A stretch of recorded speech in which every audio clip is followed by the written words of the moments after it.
Hello friends, welcome and welcome back to my channel Veda of IO.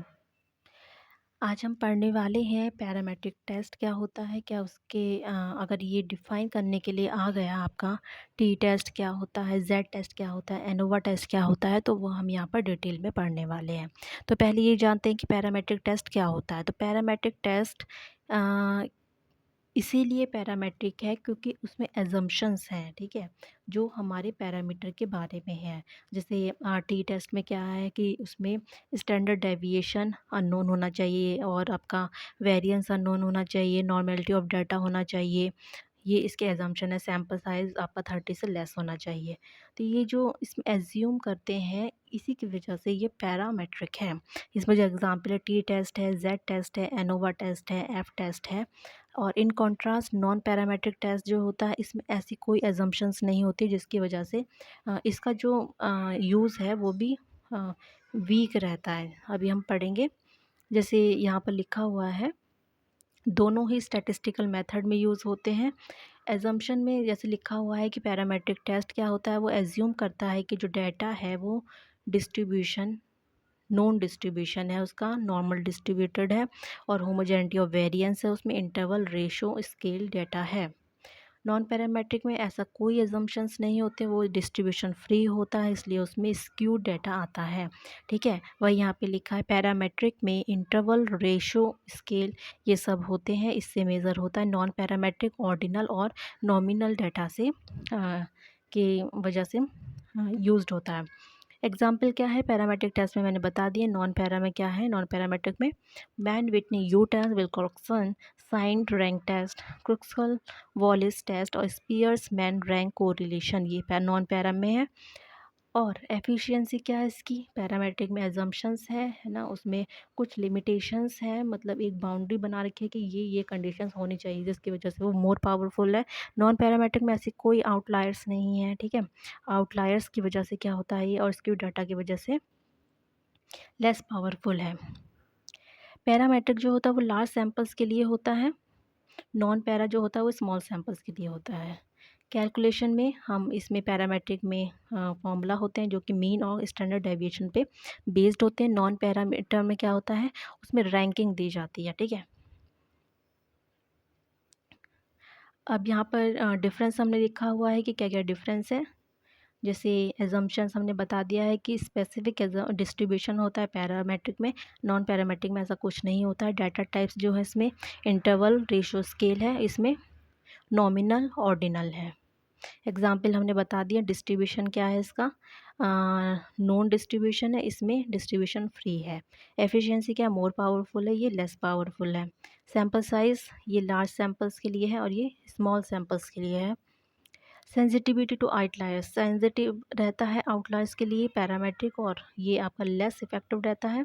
Test statistic mean और standard deviation पे based है, ये rank पर based होता है। कॉम्प्लेक्सिसिटी मैथमेटिकल कैलकुलेशन है, कॉम्प्लेक्स होता है पैरामेट्रिक, और ये आपका simple and easier to apply है। प्रीफर्ड हम कब करते हैं, जब डाटा नॉर्मल हो और एजम्पशंस मीट हो, तब हम पैरामेट्रिक यूज़ करते हैं। और डाटा अगर स्क्यूड हो, मतलब एसिमेट्रिकल हो और एजम्पशंस उसमें ना हो, तो हम नॉन पैरामेट्रिक का यूज़ करते हैं। अब यहाँ पर देखिए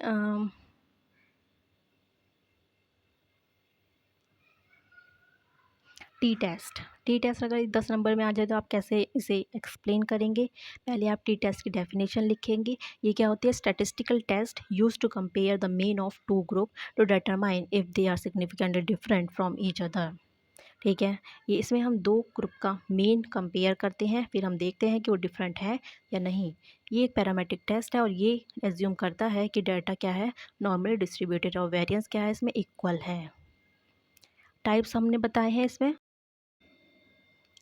टी टेस्ट के टाइप्स बताए गए हैं। पहला होता है इंडिपेंडेंट सैम्पल टेस्ट, जिसे हम अनपेयर्ड भी कहते हैं। इसमें मीन निकाला जाता है टू इंडिपेंडेंट ग्रुप्स का।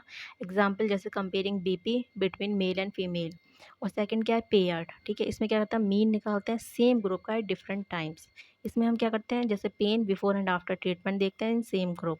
वन सैम्पल टी टेस्ट क्या, compare the sample mean to known और हाइपोथेसाइज्ड पॉपुलेशन मीन। ठीक है। पॉपुलेशन मीन दिया रहेगा, आपको सैंपल मीन से कंपेयर करना है। एजम्पशन बताएं, डाटा क्या होना चाहिए, कंटिन्यूस होना चाहिए, नॉर्मली डिस्ट्रीब्यूटेड होना चाहिए, होमोजेनिटी और वेरिएंस होना चाहिए, और ऑब्जर्वेशंस आर इंडिपेंडेंट। ये इंडिपेंडेंट टी टेस्ट का फॉर्मूला x1 bar minus x2 bar upon under root S1 square upon N1 plus S2 square upon N2। x1 x2 sample mean है, S1 S2 सैंपल वेरिएंस है, N1 N2 sample size है। फिर हम interpretation करते हैं कि टी वैल्यू अगर हम कंपेयर करते हैं क्रिटिकल वैल्यू से, जो कि टी डिस्ट्रीब्यूशन टेबल में दी रहती है, based on degree of freedom. Degree of freedom क्या होता है इंडिपेंडेंट का, N1 प्लस N2 माइनस 2 होता है, और पीरियड का क्या होता है N माइनस 1 होता है, ठीक है। उसके बेस पे हम डिस्ट्रीब्यूशन टेबल में क्रिटिकल वैल्यू देखते हैं, फिर हम कंपेयर करते हैं। अगर ये टी वैल्यू जो हमने निकाली है कैलकुलेटेड, ये ज़्यादा आती है क्रिटिकल वैल्यू से, तो हम क्या करते हैं, रिजेक्ट कर देते हैं नल हाइपोथेसिस। अगर कम आती है तो हम एक्सेप्ट करते हैं। नेक्स्ट देखिए Z test. Z test parametric test है। जब हमारा सैंपल साइज ज़्यादा होता है, पॉपुलेशन वेरिएंस नोन होता है, और डाटा नॉर्मली डिस्ट्रीब्यूटेड रहता है, तब हम जेड टेस्ट लगाते हैं। इसमें टाइप्स क्या हैं, वन सैंपल जेड टेस्ट, इसमें सैंपल मीन और पॉपुलेशन मीन को कंपेयर करते हैं, वही इसमें एग्जाम्पल्स हैं। टू सैंपल में क्या आएगा, टू इंडिपेंडेंट सैंपल्स को मीन को कंपेयर किया जाता है। जेड टेस्ट फॉर प्रोपोर्शन, इसमें क्या करते हैं, हम सैंपल प्रोपोर्शन को पॉपुलेशन प्रोपोर्शन से कंपेयर करते हैं, या दोनों प्रोपोर्शन को कंपेयर करते हैं, ठीक है। एजम्पशंस वही हैं, डाटा नॉर्मली डिस्ट्रीब्यूटेड होता है, पॉपुलेशन वेरिएंस इसमें नोन होता है, स्टैंडर्ड डेविएशन नोन होता है, सैंपल साइज 30 से ज़्यादा होता है, और ऑब्जर्वेशन इंडिपेंडेंट रहती हैं। फॉर्मूला यहाँ पर वन सैंपल के लिए है, x bar minus mu nought upon sigma upon under root n. देख लीजिए क्या क्या होता है ये। और इसमें जो प्रोपोर्शन के लिए होता है वो शायद यहाँ पर नहीं लिखा है। प्रोपोर्शन का जो होता है उसमें P cap minus P nought upon under root P nought bracket में 1 minus P nought upon N होता है। तो उससे हम निकाल लेते हैं। एप्लीकेशन इसमें दी हुई है, वो आप देख लीजिएगा।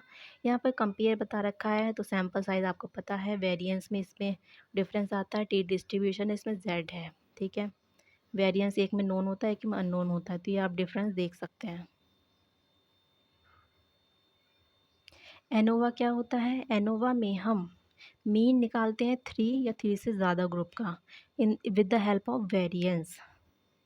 एक वन वे एनोवा होता है, एक टू वे एनोवा होता है। वन वे यूनिडायरेक्शनल होता है, इसमें वन इंडिपेंडेंट वेरिएबल होता है। टू वे जो होता है, टू इंडिपेंडेंट वेरिएबल होता है। रिपीटेड मेजर्स एनोवा क्या होता है, सेम सैंपल का हम सेम सब्जेक्ट का रिपीटेड टाइम्स इसमें कंपेयर करते हैं। एजम्पशंस इसमें सेम है, कोई दिक्कत नहीं आएगी। ये बिटवीन ग्रुप वेरिएशन है, विद इन ग्रुप वेरिएशन है। फॉर्मूला क्या है एफ का, M S B upon M S E. तो ये थे हमारे पैरामेट्रिक टेस्ट जो बहुत इंपॉर्टेंट है। यही 3 टेस्ट इसमें इम्पोर्टेंट हैं। आई होप आपको समझ आया हो। Thank you.